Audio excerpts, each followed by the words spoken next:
the uncertainty on the global markets over banks. This morning, Switzerland's central bank is making an extraordinary move to restore confidence, throwing a lifeline to Credit Suisse Bank. Global investment bank Credit Suisse is now breathing a sigh of relief after suffering a mass exodus of investors. The 166-year-old institution will borrow up to $54 billion from the Swiss National Bank, bolstering confidence as fears grow about the banking system's resilience. The beleaguered company Credit Suisse will borrow $81 billion from Switzerland's central bank. Credit Suisse hopes the intervention will reassure investors the company has enough money to stay afloat after its shares nosedived more than 24%.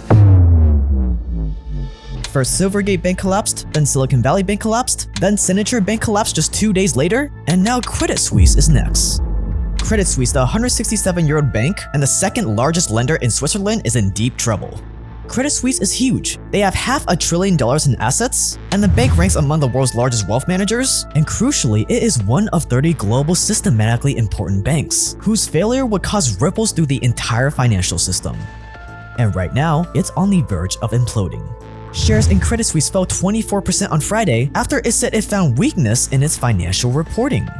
It's running out of money, and if someone doesn't save them, they're gonna take the rest of us down with them. Bankers wrecked the world during the 2008 financial crisis, and now it looks like it's all happening again. Stay dangerous and let's get into it.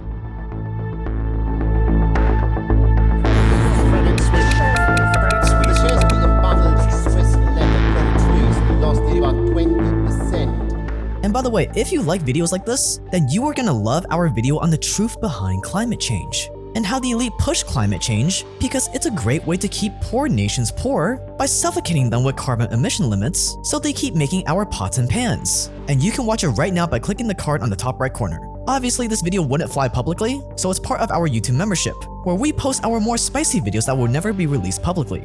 There's one coming out around once a month, including our upcoming one on how Vice President Dick Cheney got rich off of the Iraq War. So click the card on the top right corner to watch the climate change one right now, or click that join button below. Now back to the banking crisis. Credit Suisse isn't some new player in the banking world. This bank is nearly 200 years old. And for a bank that's nearly 200 years old, one would think that it would be pretty sound, that it would be a pretty trustworthy bank. But nope, because aside from their fancy sounding name, Credit Suisse is as shady as they come. You remember that slimy Swiss banker in the Wolf of Wall Street movie that let the Wolf of Wall Street hide his money there? Yeah, that's basically Credit Suisse. Credit Suisse has been struggling for years. In 2014, Credit Suisse pled guilty to federal charges that it illegally allowed some US clients to evade their taxes. In 2020, the Credit Suisse CEO resigned after 2 high-profile spying scandals involving top bank officials. A year later, the collapse of the US hedge fund Archegos Capital cost Credit Suisse $5.5 billion and damaged the bank. An independent external investigation later found that Credit Suisse allowed Archegos Capital to take voracious and potentially catastrophic risk that accumulated in the US hedge fund's spectacular collapse. But it doesn't end there. In 2022, the bank was hit by social media speculation that it was on the brink of collapse, leading customers to withdraw billions of dollars. And just last month, Credit Suisse's stock plunged to record lows after it posted its biggest annual loss since the financial crisis in 2008. But the scandals don't even end there. In 2022, Credit Suisse's chairman resigned after being caught breaking COVID quarantine rules in both Switzerland and the UK. He said that, quote, "I regret that a number of my personal actions have led to difficulties for the bank and compromised my ability to represent the bank internally and externally," end quote. But it turned out that this chairman got out of Credit Suisse at the perfect time, because Credit Suisse was about to get caught up in one of its biggest scandals yet, the Swiss secrets leak. Over 18,000 bank accounts at Credit Suisse were leaked by a whistleblower who said that Swiss banking secrecy laws were immoral. Regardless if you think Swiss banking laws are immoral, the leak exposed Credit Suisse for some really dark stuff. That isn't all that surprising. It showed that Credit Suisse had kept working with clients who were involved with money laundering, human trafficking, corruption, and many other serious crimes. What was Credit Suisse's response? That they strongly rejected any allegations of wrongdoing.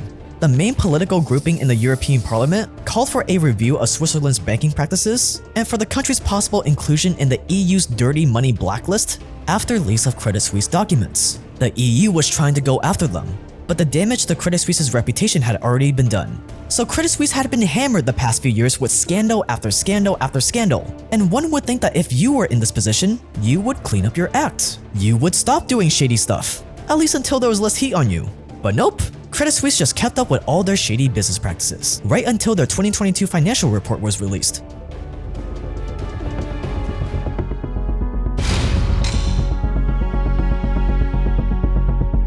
On March 14th, Credit Suisse reviewed their 2022 financial report, and the results were shocking. Credit Suisse said it found material weaknesses in its financial reporting over the past 2 years because of ineffective internal controls. Translation: Credit Suisse was admitting that their financial data for the past 2 years was unreliable, which is literally the last thing you want to hear from a bank you keep your money at. The report also confirmed that Credit Suisse suffered a huge loss from customers withdrawing their money after the Swiss secrets leaked. So naturally, their stock price just continued to go lower and lower. The day after the financial report dropped, Credit Suisse reached out to their top investor to ask for some financial help. They were thinking that hopefully if they got support from their top investor, their stock price would go up again and people wouldn't panic. And who was their biggest shareholder? The Saudi National Bank. And unfortunately for them, the Saudi National Bank was not going to bail them out. The chairman of the Saudi National Bank simply said, the answer is absolutely not, for many reasons. With its biggest shareholder not coming to the rescue, Credit Suisse was in big trouble. 2 major US banks had tanked less than a week before, and now Credit Suisse was next on the chopping block. So everyone started selling their Credit Suisse stock. Credit Suisse shares slumped by as much as 30%. It was the worst crash Credit Suisse has seen since 2008. The bank panic had officially spread to Europe. And if Credit Suisse stood any chance to make it out alive, it would need a bailout, and fast.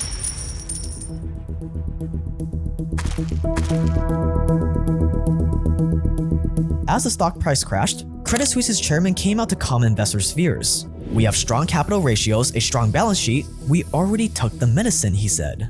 But in reality, Credit Suisse was probably on its last dying breath, and quite frankly, it's exactly what they deserved. They deserved to go down. But if Credit Suisse went down, they would take down the rest of Europe's banks with them. And Europe's most powerful bankers were not going to go down with them. So at the very last minute, Switzerland's central bank stepped in to save the day with a $54 billion bailout.